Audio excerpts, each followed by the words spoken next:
The print में आपका स्वागत है।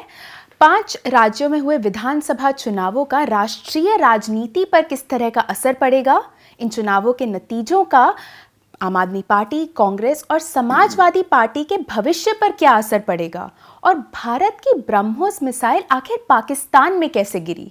पिछले कुछ दिनों में आपने हमें ऐसे ही कई सवाल भेजे और आज के इस एपिसोड में हम ऐसे ही सवालों की चर्चा करेंगे हेडलाइंस के पीछे शेखर के साथ। मैं अपूर्वा मंधानी और मेरे साथ है हमारे editor in chief Shekhar Gupta. स्वागत है आपका शेखर। धन्यवाद आपका अपूर्वा। चलिए इस एपिसोड की शुरुआत करते हैं और सबसे पहला जो हमारे पास आज सवाल है वो है अर्जुन खरबंदा जो कि पूछ रहे हैं कि 5 विधानसभा चुनावों के परिणामों का राष्ट्रीय स्तर पर भारत की राजनीति पर किस तरह का प्रभाव पड़ेगा। देखिए, इसके बहुत ज़्यादा असर पड़ने वाले हैं। 7-8 बातें इसमें होंगी, तो सारी तो मैं नहीं कहूँगा, लेकिन सबसे बड़ी बात यह है इसमें जो उभर के आती है कि एक तो मोदी इस समय जिसको हम कोलोसस कहते हैं, ऐसे बन के आ गए हमारी राजनीति में जैसा कि हमारी राजनीति में आज तक कोई नहीं आया। और मैं बहुत सोच समझ के कह रहा हूँ, क्योंकि कोई बोलेगा नेहरू जी थे, लेकिन एक तो नेहरू जी जो थे वो स्वाधीनता संग्राम की प्रोडक्ट थे, वहाँ से आए थे। और दूसरी बात, उनके क्रिटिक बहुत थे, लेकिन उनके खिलाफ के उनको ऐसी चुनौती नहीं थी किसी से जितनी अभी नरेंद्र मोदी के समय में सबको रहती है। उस टाइम कांग्रेस की एक तरह से मोनोपोली थी और पार्टीज नहीं थी। और इंदिरा गांधी की भी बात करें तो वो तो अपने पिता की पुत्री थी, वहाँ से शुरू हुई थी। तो सेल्फ मेड कोलोसस एक तरह से मोदी अभी बन गए, ये बड़ी बात है। दूसरी बात यह है कि 2 पार्टियाँ, उनमें से एक राष्ट्रीय पार्टी है कांग्रेस पार्टी, एक बहुजन समाज पार्टी, दोनों का लगता है, मैं ये तो नहीं कहूँगा कि दोनों ख़त्म हो गई हैं, पर दोनों इस समय वेंटिलेटर पर हैं। उसमें कांग्रेस का फिर भी थोड़ा मौका कह सकते हैं कि कांग्रेस की अगर लीडरशिप ठीक हो जाए, क्योंकि उसका 18-20% अभी भी वोट है नेशनली, लेकिन वो नहीं कर पाए तो आम आदमी पार्टी ने जैसे किया दिल्ली में और फिर पंजाब में, उसके पहले जैसे जगन ने किया आंध्र में, ममता ने किया पश्चिम बंगाल में, इस तरीके से जो बाकी पार्टियां आएंगी जो एंटी बीजेपी वोट है उसको कांग्रेस से ले जाएंगी। तो कांग्रेस की बुरी हालत है। बीएसपी का फॉर्मूला इस समय गड़बड़ हो गया है, क्योंकि बीएसपी का फॉर्मूला था कि दलित वोट और दलित वोट के साथ में मुसलमान वोट, और साथ में अगर एक कास्ट और मिल जाए, मान लीजिए 2007 में उनके साथ ब्राह्मण मिल गए थे, तो उससे 28-29% वोट होता है, उससे वो यूपी में पावर में आ सकते हैं। अब यूपी में वो 3 कोने वाला कॉन्टेस्ट नहीं रहा है, अब 2 कोने वाला कॉन्टेस्ट रहा है। इसमें अब 30% 28% में आप मेजॉरिटी नहीं ले सकते यूपी में, इसमें आपको 40% से ऊपर चाहिए। तो उसके लिए जो बीएसपी का फॉर्मूला है इस समय बिल्कुल गलत है, बिल्कुल नाकामयाब है। और अब देखें कि ज़्यादातर उनका दलित वोट भी अब शिफ्ट होके बीजेपी की तरफ जा रहा है, कुछ कहीं और भी जा रहा होगा। भालो चेले पूछ रहे हैं कि बीजेपी के 2024 में एक फेवरेट की तरह उभरने के अलावा राष्ट्रीय राजनीति में विधानसभा चुनाव के क्या इम्प्लीकेशंस हैं? क्या इसके बाद कांग्रेस को एचपी, राजस्थान, महाराष्ट्र और कर्नाटका हारते हुए देखेंगे? देखिए, ये कहना कि कांग्रेस के हारने का इम्कान है, ये तो बड़ा आसान कहना है, लेकिन हैरोल्ड विल्सन थे जो ब्रिटेन के प्राइम मिनिस्टर थे, उन्होंने एक बहुत मशहूर बात कही थी जिसको सब लोग कोट करते हैं कि a week is a long time in politics. राजनीति में एक हफ्ता भी बहुत बड़ा समय होता है। तो अभी तो 2 साल, 2.25 साल, 2.5 साल पड़े हुए हैं, तो वहाँ तक जाने की ज़रूरत नहीं है। लेकिन ये ज़रूर है कि कांग्रेस पार्टी बहुत कमज़ोर है इस समय। जो इस साल चुनाव होंगे, अब देखें कांग्रेस पार्टी बीजेपी को गुजरात में कितनी चुनौती दे पाती है। बहुत मुश्किल होगा कांग्रेस के लिए, क्योंकि अब आम आदमी पार्टी भी गुजरात पहुँचेगी और वो वहाँ कोशिश करेगी कि फिर से कांग्रेस का जो वोट है उसको वो सोखने की कोशिश करेगी। ख़ास करके जो मुसलमान वोट है वहाँ पे, वो भी अब देखेगा कि भविष्य में कौन लगता है कि वो बीजेपी को कंट्रोल में रख पाएगा। और इसीलिए बीजेपी को भी इस समय अंदेशा है कि अगर मान लीजिए आम आदमी पार्टी 15-20 सीटें भी ले जाए गुजरात में, 10 भी ले जाए, 5 भी ले जाए, तो उसकी एमएलए बीजेपी की सरकार को बहुत परेशान करेंगे असेंबली में। कांग्रेस के तो सुस्त होते हैं, इधर उधर भाग जाते हैं और बीच में डिफेक्शन भी करते रहते हैं, लेकिन बीजेपी के, आप देखिए कांग्रेस ने एक जिग्नेश मेवानी लिया, उनके साथ आया था, हालांकि वो इंडिपेंडेंट था, लेकिन फिर भी अकेला ही वो वहाँ असेंबली में बहुत कुछ करता रहता है, क्योंकि मेहनती है और लड़ाका है। तो अगर आम आदमी पार्टी ऐसे शुरू हो गई गुजरात में, तो बीजेपी के लिए सिरदर्दी हो जाएगी। तो कांग्रेस के लिए बहुत मुश्किल है, लेकिन 2024 की अटकल लगाना अभी दूर की बात है। मैं कोई भविष्य वक्ता होता या मुझे कोई सितारे देखने आते फिर मैं कुछ बोलता, लेकिन अगर ये आप कहें जिसको हम सेट्रिस पैरिबस कहते हैं, if everything remains the same, सब कुछ अगर ऐसा ही रह जैसा आ जाए, मान लीजिए आज 2024 का चुनाव हो जाए, तब तो ज़रूर मोदी जी फिर जीत जाएंगे। जितने पहले नंबर आए थे करीब उतने नंबर फिर भी उनके आ सकते हैं। सुमित पीएस पूछ रहे हैं, यूपी चुनाव ज़्यादातर Hindutva unification versus caste divide पर आधारित होता है, तो धर्म के आधार पर वोट मांगने वाली पार्टियों को सांप्रदायिक कहा जाता है, लेकिन जाति के आधार पर वोट मांगने वाली पार्टियों को धर्मनिरपेक्ष कहा जाता है, ऐसा क्यों? नहीं, देखिए धर्मनिरपेक्ष है लेकिन वो जाति निरपेक्ष नहीं है। और सच्ची बात यह है कि भारत में कोई भी पार्टी जाति निरपेक्ष नहीं है।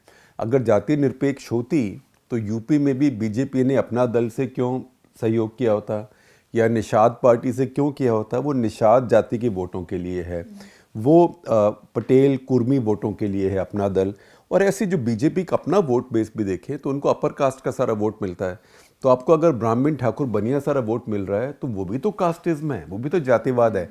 तो जातिवाद सिर्फ तब नहीं होता जब आप जिसको हम बदकिस्मती से छोटी जाति नीची जाति कहते हैं उनका वोट आप मांगते हैं। तो जातिवाद सब जगह है।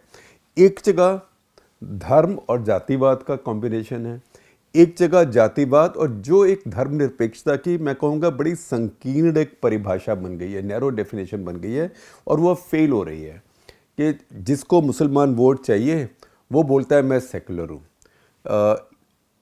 तो ये इस टाइम फेल हो रहा है फॉर्मूला। लेकिन किसी भी देश में, किसी भी जनता में, किसी भी राजनीति में जो आइडेंटिटी होती है मैं कौन हूँ, ये बहुत महत्वपूर्ण होती है।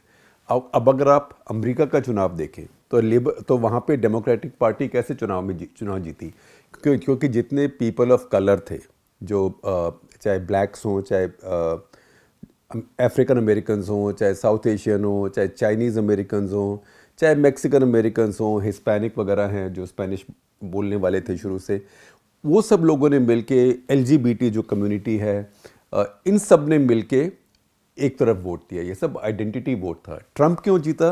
क्योंकि जो वाइट मिडिल क्लास थी और white lower middle class, working class थी, वो सब ने इकट्ठा होकर ट्रंप को वोट दिया। तो हर जगह जहाँ राजनीति होती है वहाँ पे आइडेंटिटी ज़रूर आती है। विनय मनोचा पूछ रहे हैं, क्या उत्तर प्रदेश में लोगों ने जात पात से हटकर वेलफेयर स्कीम के नाम पे वोट किया है? देखिए, वेलफेयर स्कीम जो बीजेपी की हैं ये बहुत एफिशिएंट हैं और उनकी डिलीवरी बहुत अच्छी है, तो उससे लोगों को बहुत फ़र्क पड़ता है, ख़ास करके महिलाओं को। तो अगर आप देखें एग्जिट पोल की अभी जो जल्दी के नतीजे आए, एनालिसिस आया है, बाकी तो बाद में आएगा, उससे नज़र आता है कि महिलाओं ने ज़्यादा बीजेपी को वोट दिया है और महिलाओं ने जाति के ऊपर जाके भी बीजेपी को वोट दिया है, तो उसका फ़र्क पड़ता है। लेकिन ये भी बात है कि बीजेपी की धर्म की तो अपील थी ही, लेकिन उस और लॉ एंड ऑर्डर की बहुत बड़ी अपील थी कि कानून व्यवस्था, हालांकि वो एक तरह का कोड वर्ड होता है ये कहने के लिए कि मुस्लिम जो माफियाज थे उनको कंट्रोल कर दिया, पर सच है कि मुस्लिम माफिया पहले थे भी, और ये नहीं कि उसमें पक्षपात नहीं हुआ है। लेकिन आम जो हिंदू जनता है यूपी में वो सोचती है कि पहले से कानून और व्यवस्था बेहतर है और उससे महिलाओं को और फ़र्क पड़ा है। तो इन सब चीज़ों का फ़र्क पड़ा, नहीं तो इतना 6-7%, 8% का वोट का डिफरेंस नहीं होता। के सीनियर है इनका यूज़र नेम, वो पूछ रहे हैं आपके विचार समाजवादी पार्टी के भविष्य पे। देखिए, समाजवादी पार्टी के पास अगर आप देखें तो पहले जितनी सीटें थीं उससे 2.5 गुनी सीटें आई हैं, और जितना पहले उनका वोट बेस था उससे 1.5 गुने से भी ज़्यादा हो गया है। तो उनको सकारात्मक तरीके से देखना चाहिए। ज़रूर है कि सत्ता नहीं आई और पार्टियों को पैसे की ज़रूरत होती है, और पैसा तभी आता है जब सत्ता होती है, और ये एक राज्य की पार्टियां हैं, तो ये नहीं कि अच्छा ठीक है यहाँ पे हार गए तो किसी और राज्य से पैसा आता रहेगा। तो इसमें अब कितना जिगर है अखिलेश यादव में ये देखा जाएगा, कौन कितने दिन सत्ता से बाहर रह सकता है। लेकिन ये ज़रूर है कि वो अगर ठीक सबक लेंगे तो उनका भविष्य है। ठीक सबक ये है कि अब आप एक मुसलमानों को लेके और एक जाति को और लेके बीजेपी का मुकाबला नहीं कर सकते हैं। बीजेपी का अगर मुकाबला करना है तो बीजेपी का तो बड़ा सिंपल फॉर्मूला है यूपी जैसी स्टेट में, जो योगी जी ने बोला कि 80 और 20 की लड़ाई है, वो हालांकि वो लगा था कि वो गलती से बोल के, लेकिन उन्होंने सच बोला था। क्योंकि बीजेपी की जो कैलकुलेशन होती है वो ये होती है कि देखिए मुसलमान तो हमको वोट देगा नहीं, यूपी में 19% मुसलमान है, तो अब 20 मान लीजिए, बाकी 80% में हम क्या कर सकते हैं। तो बीजेपी का फॉर्मूला है कि अगर हिंदू वोट का यूपी में उनको 50% मिल जाए तो उन्हें कोई नहीं हरा सकता। अब देखें बीजेपी के अपने वोट कितने आए हैं, करीब 41% अपने वोट आए हैं। तो ये हिंदू वोट का करीब 51% हो गया, और बीजेपी का अगर पार्टनर लगा लीजिए निषाद पार्टी और अपना दल, तो कुल मिला के करीब 44% वोट आए हैं, जिसका मतलब 55% हिंदू वोट आ गया। तो अगर किसी ने बीजेपी से मुकाबला करना है तो बीजेपी से हिंदू वोट के लिए लड़ाई करनी पड़ेगी। आप सिर्फ मुसलमान वोट लेके आगे नहीं जा सकते। गौतम गौड़ा पूछ रहे हैं, क्या आपको लगता है कि राज्य स्तर पर कई मजबूत नेताओं का होना कांग्रेस पार्टी के लिए वरदान है या अभिशाप है? क्या कांग्रेस कभी पार्टी के भीतर के गुटों को साथ ला पाएगी? ये उन्होंने आगामी कर्नाटक चुनाव और डीके शिव कुमार और सिद्धरमैया गुटों के संदर्भ में पूछा है। देखिए, सच बात यह है कि कांग्रेस के आम तौर पे राज्यों में कोई नेता बचे ही नहीं है। जैसे असम में थे हिमंता बिस्वा शर्मा, वो चले गए। महाराष्ट्र में आप बताइए कौन है? अशोक चव्हाण है, पृथ्वीराज चव्हाण है, कौन है? तो कांग्रेस पार्टी में वो रीजनल नेता को इस समय मैं कहूँगा एक ही नेता कुछ हद तक है, वो भूपेश बघेल हैं। वो छत्तीसगढ़ में, लेकिन उनके भी पूंछ में पटाखा लगाया हुआ है कांग्रेस पार्टी ने, क्योंकि वो टी.एस. सिंहदेव हैं। उनको एक बार कह दिया आधा आधा आप चीफ मिनिस्टर बन जाना, तो वहाँ भी एक आग हल्की सी लगी हुई है, चिंगारी लगी हुई है। तो कर्नाटका एक अलग चीज़ है। कर्नाटका में कांग्रेस के पास ज़रूर 2 मजबूत नेता हैं, और दोनों का बेस है, और दोनों का कास्ट बेस भी है। डीके शिव कुमार वोकलिगा हैं, जो कर्नाटक में बड़ी ताकतवर कास्ट है, जो कि गौड़ा परिवार की भी कास्ट है। और जो सिद्धरमैया हैं वो बैकवर्ड कास्ट हैं। वो कुरबा जो लोग जो शहद लाते हैं नीचे मक्की के छत्ते से, उस कास्ट के हैं, वो बैकवर्ड कास्ट हैं। लेकिन दोनों अच्छे बड़े नेता हैं, तो उनको साथ रखना भी ज़रूरी है। लेकिन ये समस्या सिर्फ कांग्रेस की नहीं है।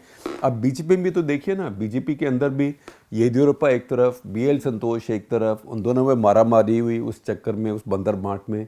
फ़ायदा किसका हो गया? वो बोम्बाई बन गए मुख्यमंत्री। तो ये हर पार्टी में होता है, हर पार्टी को ये मैनेज करना होता है। अगला सवाल है स्वार्थक रथ का, जो बोल रहे हैं नमस्ते शेखर जी, अपूर्वा जी आपको भी नमस्ते। वो पूछ रहे हैं कि मेरा सवाल आपके ऊपर था, आम आदमी पार्टी के ऊपर। क्या समाजवादी पार्टी की वोट कंसोलिडेशन और RLD की राइज आपकी ईस्टवर्ड एक्सपेंशन को रोक देगी? देखिए, ये बहुत दूर की बात कर रहे हैं अभी आप, क्योंकि ईस्टवर्ड एक्सपेंशन जो यूपी में है ये बहुत बड़ी बात है। और यूपी कोई एक चीज़ नहीं है। यूपी में पश्चिमी उत्तर प्रदेश एक है, बुंदेलखंड एक है, रोहिलखंड एक है, अवध एक है, फिर पूर्वांचल एक है। तो यूपी के बहुत हिस्से हैं। तो मैं नहीं समझता कि आम आदमी पार्टी जैसे बढ़ रही है वो सीधी अब यूपी में जाएगी। वो और राज्य देखेगी जहां वो ज़्यादा इम्पैक्ट कर सकती हो। जैसे कि गुजरात, मुझे लगता है इस साल वो बहुत कोशिश करेंगे। हिमाचल बहुत कोशिश करेंगे, और हिमाचल ये भी है कि पंजाब के साथ भी है, और हिमाचल में बीजेपी 2 टर्म रही भी है। तो ये सब देखते हुए मैं नहीं समझता कि अभी यूपी की तरफ वो जाने वाले हैं। नीरज कुमार जो कि हमारे मेंबर हैं, वो पूछ रहे हैं, क्या केजरीवाल आप पर प्रभुत्व और अधिकार खो देंगे क्योंकि भगवंत मान पंजाब के अगले मुख्यमंत्री होंगे? नहीं, ऐसा नहीं होने वाला, क्योंकि ये सब पार्टियां एक लीडर की पार्टियां हैं। ये पर्सनैलिटी कल्ट हैं। जैसे कि मान लीजिए बहुजन समाज पार्टी की 2 राज्यों में सरकार हो जाए, तो नेता तो वहाँ पे बहन जी रहेंगी, या समाजवादी पार्टी की या TMC की हो जाए, तो ये एक नेता के पीछे पार्टी बनी हुई है। इसमें यह नहीं कि आपको कि बड़ी स्टेट का कोई मुख्यमंत्री बन गया वो आपसे बड़ा हो जाएगा। वो भी सारे अपनी इंस्ट्रक्शंस, जो भी हिदायत केजरीवाल से लेके ही करेगा। कौस्तुभ सौकार जो कि हमारे मेंबर हैं, वो पूछ रहे हैं, क्या प्रशांत किशोर अपने आप को 2024 या 2029 के राष्ट्रीय चुनाव में बीजेपी के खिलाफ विरोधी दलों के कंसेंसस कैंडिडेट में उभरने की कोशिश में लगे हैं? उनके बयानों से ऐसा उनको साफ लग रहा है कि उनका झुकाव इसी तरफ है। आपके क्या विचार हैं? देखिए, ये तो उन्होंने मुझे कभी बताया नहीं, और मैं समझूंगा कि ये बहुत बहुत ये दूर की कौड़ी आप खोज के लाए हैं। अभी मैं समझता हूँ उनका सिर्फ ये कहना है कि मैं बीजेपी की सोच वाला नहीं हूँ। उन्होंने मुझे हमारे ऑफ द कफ इंटरव्यू में भी कहा कि मैं बीजेपी की आइडियोलॉजी वाला नहीं हूँ। तो मैं चाहूँगा कि कुछ और लोग इकट्ठे हो जाएं और मैं उनको सलाह दे सकूँ। वो कहते हैं मैं पॉलिटिकल कंसल्टेंट हूँ, लेकिन ये सोचना कि मैं कैंडिडेट बन जाऊँगा, मेरे ख्याल ये बहुत दूर की बात है, क्योंकि कोई पार्टी उनको क्यों बनाएगी, क्योंकि उनका अपना वोट बेस तो कोई है ही नहीं। जो बिना वोट बेस वाला आदमी कभी बनता है प्राइम मिनिस्टर, वो फिर पूरा प्राइम मिनिस्टर बनता ही नहीं है। जैसे डॉक्टर मनमोहन सिंह ही थे 10 साल, या उसके पहले गुजराल रहे। तो ये सिर्फ कहने की बात है, मैं नहीं समझता। बाकी राजनीति में कुछ भी असंभव नहीं होता, लेकिन आज अगर मुझसे पूछेंगे तो इस बात की संभावना मुझे नहीं नज़र आ रही है। अगर आप प्रशांत किशोर के साथ का ऑफ द कफ देखना चाहें तो उसकी लिंक डिस्क्रिप्शन में है। नीलेश दीक्षित पूछ रहे हैं, भारत के एक प्रोजेक्टाइल के पाकिस्तान में दुर्घटनाग्रस्त होने के बारे में पाकिस्तान के हालिया दावों के संदर्भ में कुछ लोग उसे ब्रह्मोस मिसाइल होने का दावा कर रहे हैं। अगर वो बोल रहे हैं ये सच में है, तो क्या मिसाइल का मलबा पाकिस्तान के किसी काम आ सकता है, किसी गुप्त जानकारी के लिए या रिवर्स इंजीनियरिंग के लिए? देखिए, पहली बात तो ये कि जब हमने ये रिकॉर्डिंग शुरू की उसके 10 मिनट पहले ही भारत सरकार का स्टेटमेंट आया था, जो हमने अभी छापा है। भारत सरकार ने अब कहा है कि हाँ, ये ब्रह्मोस मिसाइल था और ये हम इसको ट्रायल कर रहे थे और इसमें कुछ टेक्निकल प्रॉब्लम हो गई, समस्या हो गई, इसलिए इसने अब दिशा बदल ली। आप देखिए भी तो जब वो मिसाइल शुरू हुआ है, पाकिस्तानियों ने उसकी जो चार्ट करके उसका ग्राफिक बना के दिखाया है, वो लगता है कि सिरसा से फायर किया गया था और वो वॉरहेड नहीं था उसके ऊपर बॉम्ब नहीं था, वो सिर्फ खोखा मिसाइल था। वो ट्रायल के लिए या टारगेटिंग के लिए जा रहा था, जो हमारी बड़ी फायरिंग रेंज है, महाजन फायरिंग रेंज कहते हैं, वो राजस्थान में है, जैसलमेर के आसपास। तो वहाँ जा रहा था, जैसे कि सिरसा से दक्षिण की तरफ जा रहा था। अचानक उसने रास्ता मोड़ दिया। अब रास्ता क्यों मोड़ लिया, ये टेक्निकल ग्लिच है या क्या हुआ है, किसी को पता नहीं। रास्ता बिल्कुल मोड़ के 100 डिग्री उसने रास्ता मोड़ा और वो पाकिस्तान की तरफ चला गया और पाकिस्तान में जाके फिर वो ऐसे गिरा। लेकिन क्योंकि उसके अंदर एक्सप्लोसिव नहीं था, उसके अंदर विस्फोटक नहीं था, इसलिए वो ज़्यादा नुकसान नहीं कर पाया। लेकिन फिर भी गिर के वो ख़त्म तो हो गया। अब गिर के टूटने फिरने के बाद उसमें कोई इतनी बड़ी बात नहीं है कि पाकिस्तानी उसको रिवर्स इंजीनियर कर सकते हैं, क्योंकि अगर इसमें इतनी बड़ी कोई गोपनीय बात होती तो भारत ये मिसाइल अभी फिलीपींस को नहीं बेच रहा होता। और वैसे भी ये मिसाइल भारत और रूस के बराबर सहयोग से और बराबर इक्विटी पार्टनरशिप से बराबर बिल्कुल वैसे बना है। तो इस मिसाइल में मैं नहीं समझता कि कोई ऐसी ज़बरदस्त बात है जिसको पाकिस्तानी अभी रिवर्स इंजीनियर कर सकते हैं। और ये नहीं कि मिसाइल उनके हाथ में आ गया तो गिर के टूटा है वहाँ पे। वेदिका शुक्ला पूछ रही हैं, क्या पाकिस्तान में इमरान खान के खिलाफ नो कॉन्फिडेंस मोशन के पीछे सिर्फ विपक्ष है, या क्या आपको लगता है कि इसमें आर्मी भी शामिल है और उन्होंने पहले ही एक नए उम्मीदवार पर फैसला कर लिया है? देखिए, आर्मी तो लगता है कि शामिल है, क्योंकि उसके बिना ये नहीं होने वाला था। अब नए उम्मीदवार पे फैसला किया है कि नहीं, ये कहना मुश्किल है। पाकिस्तान में उम्मीदवार तो दो ही हैं, या तो नवाज शरीफ हैं या पीपीपी है, चाहे उसमें जरदारी हो चाहे बिलावल हो। लेकिन लगता नहीं उनका इस समय इतना वर्चस्व पाकिस्तान में नहीं है, तो नवाज शरीफ ही है। अब क्या फ़ौज चाहेगी कि नवाज शरीफ वापस आ जाएं? लेकिन पाकिस्तान में कई बार किसी को भी प्रधानमंत्री बना देते हैं। एक बार उन्होंने श्री मोइन कुरैशी को बना दिया प्रधानमंत्री। वो एक अर्थशास्त्री थे और उनका पासपोर्ट भी अमेरिकन था, तो वो जिसको मर्जी उठा के, पाकिस्तान में डुअल पासपोर्ट अलाउड है, आप अमेरिकन भी रख सकते हैं, पाकिस्तानी दोनों एक साथ रख सकते हैं, भारत में नहीं है। तो उनको भी प्रधानमंत्री आर्मी ने बना दिया था। तो कई बार ऐसे करते हैं कि ठीक है, हम ये अंतरिम एक कुछ कर रहे हैं, किसी को बनाते हैं, फिर हम चुनाव करेंगे, उसके बाद नया प्रधानमंत्री बन जाएगा। तो कुछ ऐसा ही लग रहा है। हालांकि पाकिस्तान में आप देखें कि जो कॉन्स्पिरेसी थ्योरीज़ हैं, षड्यंत्र की जो थ्योरीज़ हैं, ये दुनिया से सबसे ज़्यादा रंग बिरंगी होती हैं। कृष्णा सिंह जो कि हमारे मेंबर हैं, उनका भी सवाल पाकिस्तान पे, वो पूछ रहे हैं पाकिस्तान को FATF की ब्लैक लिस्ट में जाने से कौन और कैसे रोक रहा है? देखिए, उनको ब्लैक लिस्ट में जाने के लिए बहुत उनको मैं कहूँगा कि बहुत बॉक्सेस चेक करने पड़ते हैं। वो ब्लैक लिस्ट में कभी एक ज़माने में थोड़े बहुत थे, लेकिन उसके बाद उन्होंने काफ़ी अपने यहाँ इम्प्रूवमेंट भी करी है। सच्चाई ये है मतलब मैं ये जिसको कहते हैं फिंगर्स क्रॉस करके कह रहा हूँ कि भगवान ना करे कि कुछ गड़बड़ हो जाए, लेकिन वहाँ से जो आतंकवाद भारत की तरफ भी आता है वो करीब 10-12 साल से बहुत कम रहा है। अगर आप पठानकोट वगैरह के इंसिडेंट भी देखें तो ये भी कई साल पहले के हैं।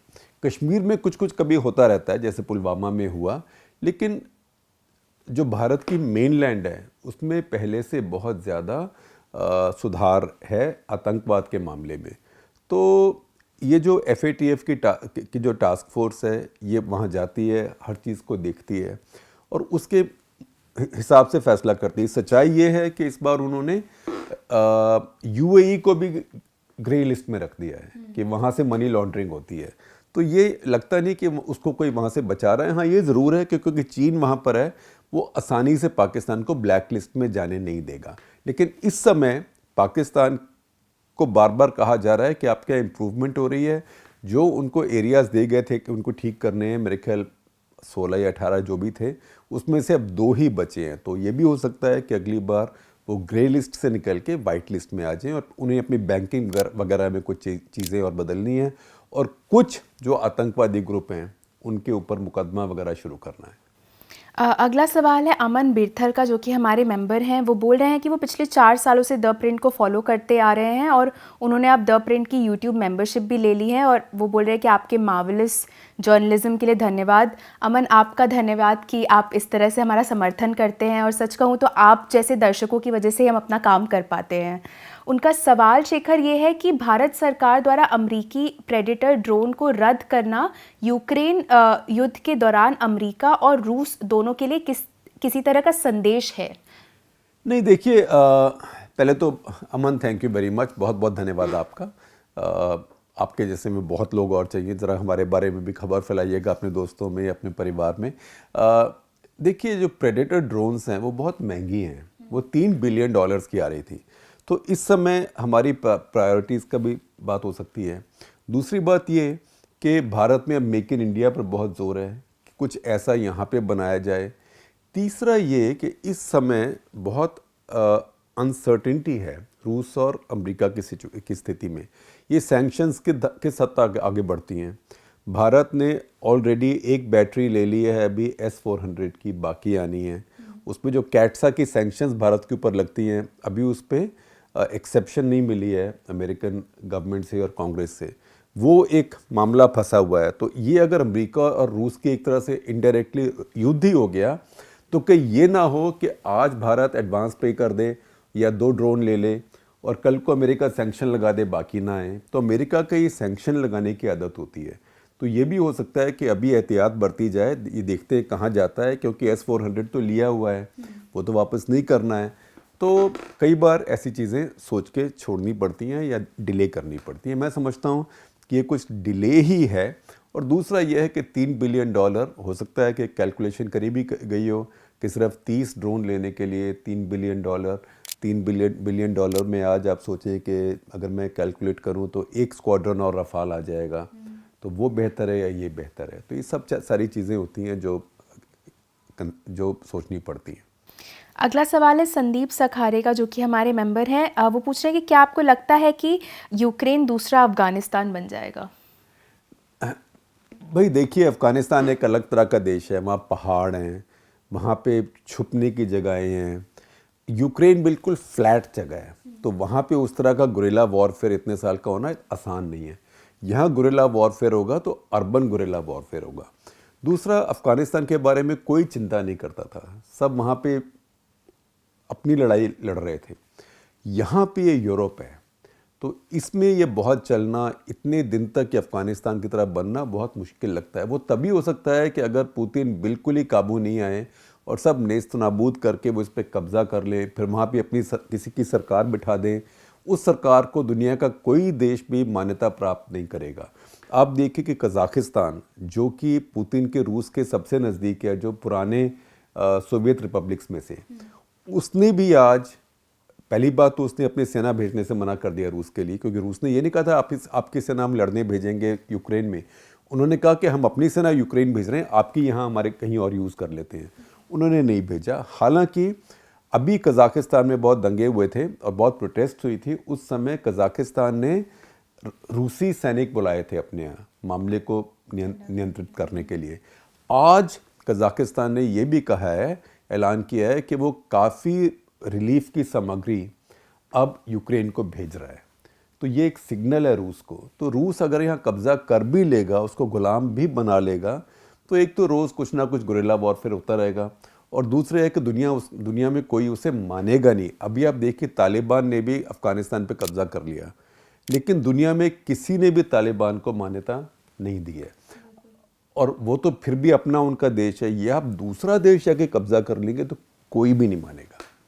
आखिरी 2 सवाल लूँगी, दोनों सवाल हमारे मेंबर्स से हैं। विपिन जो कि हमारे मेंबर है, पूछ रहे हैं कि ज़ेलेंस्की के अनुरोध के बाद भी क्या भारत ने यूक्रेन संकट में ग्लोबल लीडर बनने का मौका गंवा दिया? वो बोल रहे हैं कि ऐसा लगता है कि हमारी भूमिका सिर्फ अपने नागरिकों और कुछ पड़ोसियों को निकालने तक सीमित थी और इसमें वैश्विक मंच पर प्रभाव डालने जैसा कुछ बड़ा काम नहीं था। देखिए, ये मैं बार बार कहता हूँ, अगर आप कुश्ती खेलते हैं या बॉक्सिंग खेलते हैं तो अपनी वेट कैटेगरी में खेलना चाहिए।